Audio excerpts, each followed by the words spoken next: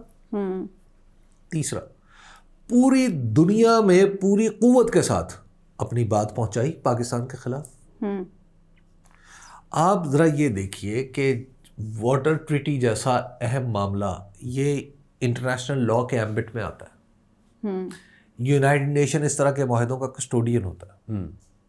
United nation میں India نے آپ کی پورے کا پورا جو نیریٹو ہے وہ اس کو اس طرح رکھا ہوا ہے، اپنے پہلے کام کیا ہے نا، سارے ملکوں سے مل کے پہلے کام کیا ہے نا، تیاری کی ہے، اپنے نیریٹو کو اس طرح وہ بلڈ کرتا چلا جا رہا ہے کہ Indus water treaty United nation میں ڈسکشن میں اب تک کم از کم میری معلومات کے مطابق نہیں آیا.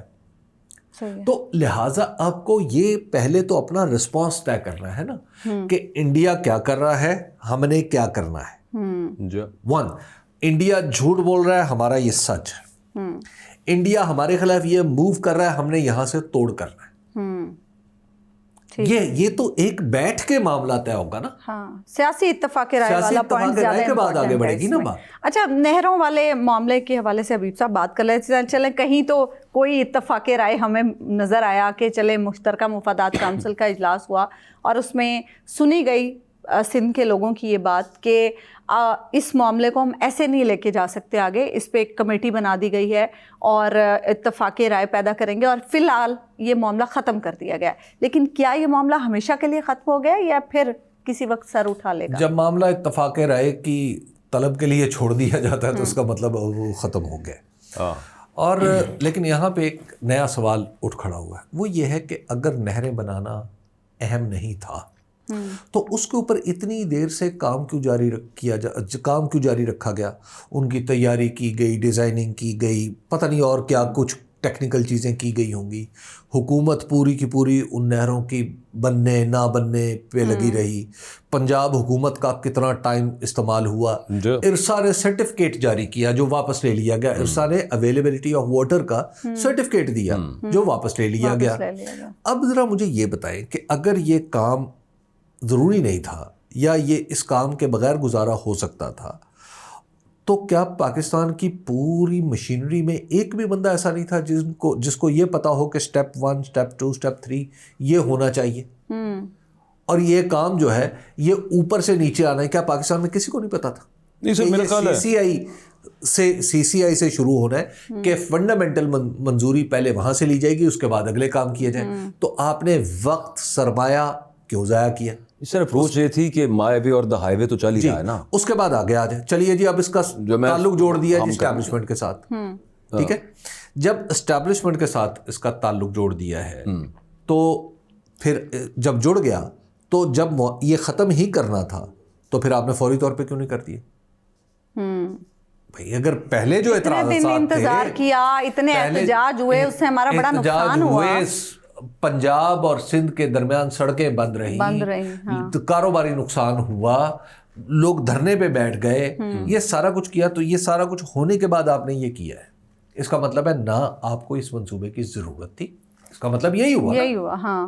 دوسرا, اگر ضرورت تھی تو آپ نے سندھ سے چوری بنانا چاہا تھا, کیوں؟ تیسری بات یہ ہے کہ اگر یہ ضروری تھا اور سندھ کے جو اعتراضات ہیں صوبائی حکومت کے وہ درست نہیں تھے تو پھر آج آپ کو ماننا نہیں چاہیے تھا. آپ کو اس منصوبے کو آگے بڑھانا چاہیے تھا. بالکل. تو بیسیکلی اس حکومت نے کیا کیا؟ اس حکومت نے اسٹیبلشمنٹ کو بھی خراب کیا, سندھ کے لوگوں کو بھی خراب کیا اور خود بھی خراب ہوئی. تو اب جو حکومت اسٹیبلشمنٹ کا اگر یہ کام اسٹیبلشمنٹ کا تھا تو یہ حکومت تو نہیں کر پائی, الٹا بدنامی گلے پڑ گئی نا. تو یہ تو حکومت کو دھکا ہے, یہ دھچکا ہے. اچھا, یعنی آپ کہہ رہے ہیں اس میں نقصان سراسر حکومت کا ہے, سراسر حکومت کا ہے. آپ اتنا بڑا منصوبہ آپ نے اول تو شروع نہیں کرنا تھا. شروع کیا تھا تو لوگوں سے مشورہ کرنا تھا, لوگوں سے مشورہ نہیں کیا تھا, آپ کنونس تھے تو پھر لوگوں کو کنونس کرنا تھا. آپ نے ان میں سے کوئی بھی تو کام نہیں کیا, تو بھائی آپ پھر حکومت کاہے کے ہیں؟ آپ کیا ہیں؟ دھکے کی آپ بات کر رہے ہیں. یعنی یہ گھڑی جو ہے, یہ جو گھڑی ہے نہ یہ وقت بتا رہی ہے, نہ یہ اچھی لگ رہی ہے, بلکہ اس کو پہنے ہوئے کاٹ بھی رہی ہے. بلکہ جب میں وقت دیکھنے لگتا ہوں تو مجھے کرنٹ بھی پڑتا ہے. تو آپ یہ بتائیے کہ پھر اس گھڑی کا فائدہ کیا؟ بھاڑ میں جائے ایسا سونا جس سے پھوٹے کان. لیکن آپ اتار کے پھینک بھی تو نہیں رہے نا. دیکھیے اب تو پھر تو کرنا پڑے گا نا. اس کا مطلب ہے کہ پھر کوئی پرابلم تو میرے اندر ہے. لیکن ایک اور چیز بھی ہے بیچ میں, آپ صرف یہ دیکھیں کہ یہ ہوا کیسے, یہ ریورس کیسے. میری برداشت بہت, یا میرے پاس کوئی اور آپشن نہیں ہے. دیکھیے آپشنز والے معاملے پہ آپ دوسری جگہ پہ بھی آپ آ جائیں نا. ایک طرف یہاں پہ پیپلز پارٹی, اس کو صرف ایک اس کا فساد پیپلز پارٹی بن گئی, باقی سندھ کی عوام ہے. یہ دیکھیے انہوں نے کروایا کیسے. ایک اچھا آپ اس میں political credit struggle People's Party کو دے رہے ہیں؟ نہیں میں سندھ کے عوام کی بات کر رہا ہوں. ایک پولیٹیکلی انہوں نے اسٹرگل کی وہاں پہ, ایک پرامن طریقے سے انہوں نے وہاں پہ احتجاج کیا اور افیکٹو اتنا تھا کہ پھر بات کرنی پڑی. اس کی وجہ وہ پیپلز پارٹی نہیں کر رہی تھی. نہیں کر رہی. اگر پیپلز پارٹی کر رہی ہوتی تو پھر اتنا افیکٹو نہیں تھا. پیپلز پارٹی تو بعد میں شامل نہیں سندھ کے عوام کر رہے تھے. لیکن عوام نے, آپ یہ دیکھیں کہ کیا یہ ایز این ایگزامپل کے پی میں ریپلیکیٹ ہو سکتا ہے مائنز اینڈ منرلز بل پہ جہاں مرضی, یا کہیں بھی کسی بھی اور موضوع پہ, جہاں مرضی, ایک پرامن احتجاج بالکل جہاں پہ ان کی اپنی گورنمنٹ ہے, انہوں نے وہاں پہ احتجاج کر کے اپنی بات منوا لی ہے. خیبر پختونخوا والے یہ اسلام آباد آنے کی کیا ضرورت ہوتی ہے؟ Just thought. ہاں یہ بڑا افیکٹو طریقہ ہو سکتا ہے. سیاسی تحریک جب بھی چلتی ہے تو وہ نئے راستے بناتی ہے, اور کامیاب سیاسی تحریک درجنوں راستے بنا دیتی ہے. یہ جو راستہ بن گیا ہے نا, یہ جو سندھ والا, یہ جو نہروں کی واپسی ہے, اس نے اگلے کئی راستے کھول دیے. یہ سیاست میں ایک جوہری تبدیلی کا باعث بننے والی چیز ہے. اور آپ جو بات کریں نقصان کی, حکومت کے نقصان کی, یہ اس کا اثرات جو ہیں وہ ہمیں نظر بہت تیزی سے, یہ ذرا انڈیا والا معاملہ پیچھے چلا جائے گا ہاں تو آپ دیکھیے گا بہت تیزی سے نظر آئیں گے. اچھا حبیب صاحب, اس کرائسس ہینڈلنگ کا بھی تو بھی آڈٹ ہونا نا. آپ یہ بھی دیکھیے نا کہ وہ جو ابھی تک جو نہر ساری 6 تو نہیں بنی, جو ایک بنی ہے اس پہ جو لاگت آئی, اچھے خاصے پیسے لگ گئے ہیں, ارب سے اوپر کچھ اماؤنٹ ہے جو میں اخبار میں پڑھ رہا تھا, وہ لگ گئے. پھر اس کے بعد بہت سارے لوگوں نے چولستان میں ہزاروں ایکڑ زمین لیز پہ لے لی ہوئی ہے. کسی نے 10,000, کسی نے 20,000, کسی نے 5,000. ان کے پیسے وہ کتنے جائے, نہیں واپس ہوگی لیز تو واپس ہو جائے گی, لیکن مسئلہ یہ ہے کہ آپ سیٹ بیک تو چڑھے گا نا. ہے تو سندھ نے وہاں سے کیا ہے, لیکن پیپلز پارٹی نے جو اسپیئر ہیڈ کیا نا پھر اس کو اینڈ پہ, اب غصہ تو آتا ہے نا کہ یار یہ کیا کیا ہے آپ نے, ہمارے پلان خراب کر دیے. حبیب صاحب بات کر رہے تھے, میں ذرا دوسرے اینگل سے اس پہ آ رہا ہوں. وہ کہہ رہے تھے نا اس کی ضرورت کیا تھی, اگر آپ نے تو یہ ثابت کیا کہ یہ منصوبہ اتنا ضروری نہیں تھا, آپ نے تو ثابت کر we can do without it. لیکن اب دوسری طرف سے آپ آئیں تو وہ یہ کہہ رہے ہیں کہ ضروری تھا, آپ نے خراب کرایا, اور دوسری بھی تیار ہو جائے. یہ دیکھیے سسٹم کے اندر ایک دراڑ تو آئی ہے اس وجہ سے. اچھا وہ جو ہم نے, چلیں رہنے دیں, میں وہ بات نہ ہی کروں تو بہتر ہے. لیکن حبیب صاحب یہ انٹرا پارٹی الیکشن جو پیپلز پارٹی کے ہوئے ہیں, اور الیکشن کمیشن نے بڑی خندہ پیشانی سے قبول بھی کر لی ہیں اور نوٹیفیکیشن بھی جاری ہو گیا ہے, اس میں بھی بہت سارے لوگ اعتراض اٹھا رہے ہیں کہ پاکستان تحریک انصاف کے تو انٹرا پارٹی الیکشن کمیشن نے قبول نہیں کیے تھے. پیپلز پارٹی ہو, نون لیگ ہو, کوئی اور جماعت ہو, اس کے انٹرا پارٹی الیکشن تو بڑے آرام سے قبول ہو جاتے ہیں بغیر کسی اعتراض کے. آپ بھی کتنی سادہ ہیں ویسے. دیکھیے پاکستان تحریک انصاف کے ساتھ اس وقت جو کچھ ہو رہا ہے, آپ اس کو کیا قانونی کہیں گے, اس کو کیا کہیں گے. دیکھیے پاکستان تحریک انصاف اس وقت کچھ بھی یہ اگر کچھ بھی سسٹم سے کوئی رعایت مانگنا چاہے تو اسے نہیں ملے گی. ہاں سزا مل جائے گی, یہ اگر رعایت مانگے گا اسے سزا مل جائے گی. مجھے تو کبھی لگتا ہے کہ اگر پاکستان تحریک انصاف یہ کہے کہ ہم نے ڈاک خانے سے 4 لفافے لینے ہیں, ہم نے خط لکھنے ہیں, تو کیسے مل جائیں گے؟ آپ مجھے تحریک انصاف کے نام پر ایک بجلی کا کنیکشن لگوا کے دکھا دیں پاکستان میں. نہیں ہو سکتا, وہ تو کاٹے ہیں نا ادھر تو انہوں نے, بلکہ لیکن آپ کہیں کہ یہ بندہ تحریک انصاف کا ہے, اس کی بجلی اس کی کاٹ دو, فوراً کٹ جائے گی. آپ کہیں کہ یہ بندہ تحریک انصاف کا ہے, آپ اس کو جو مرضی کروا دیں, ٹھیک ہے نا. اس وقت تو تحریک انصاف بیچاری کے ساتھ یہ سلوک ہو رہا ہے, تو چاہیے کہ الیکشن کمیشن پہ آپ سارا بوجھ ڈال دیں کہ الیکشن کمیشن سب کے مان رہا اور اس کے نہیں مان رہا. دیکھیے یہ جو کچھ سلوک ہم کر رہے ہیں نا, یہ امتیاز جو پیدا کریں نا پولیٹیکل پارٹیز میں, یہ ہم اچھا نہیں کر رہے. یہ پاکستان تحریک انصاف کا الیکشن اور اس کو اس طرح جانچنا شروع کر دیا جائے کہ جیسے وہ جنرل الیکشن ہے, اور جنرل الیکشن کو اس طرح جانچا جائے کہ جیسے یہ پیپلز پارٹی کا الیکشن ہے. ایسا اچھا نہیں لگتا. اداروں کی ویلیو اس طرح بڑھتی نہیں ہے, اداروں کی ویلیو کم ہوتی ہے. بھروسہ الیکشن کمیشن پر بڑھے گا نہیں, کم ہوگا لوگوں کا. اور الیکشن کمیشن جس کام میں لگا ہوا نا کہ ایک ہی سیاسی جماعت کے الیکشن کو انشور کر رہے کہ ٹھیک ہو جائے, اہم اس کا کام پاکستان کے اندر الیکشن کو ٹھیک کرنا ہے. ہاں, جس کے بارے میں ابھی تک کوئی توجہ نہیں ہے, جس کے بارے میں آپ اب تک جاتے جاتے ویسے صحیح نہیں. یہ الیکشن کمیشن نہیں بھی تو ری ارینج ہونا تھا, وہ کیا بنا ہے, وہ تو پسے آیا. کوئی نہیں پوچھ رہا, اپوزیشن لیڈر بھی نہیں پوچھ رہے.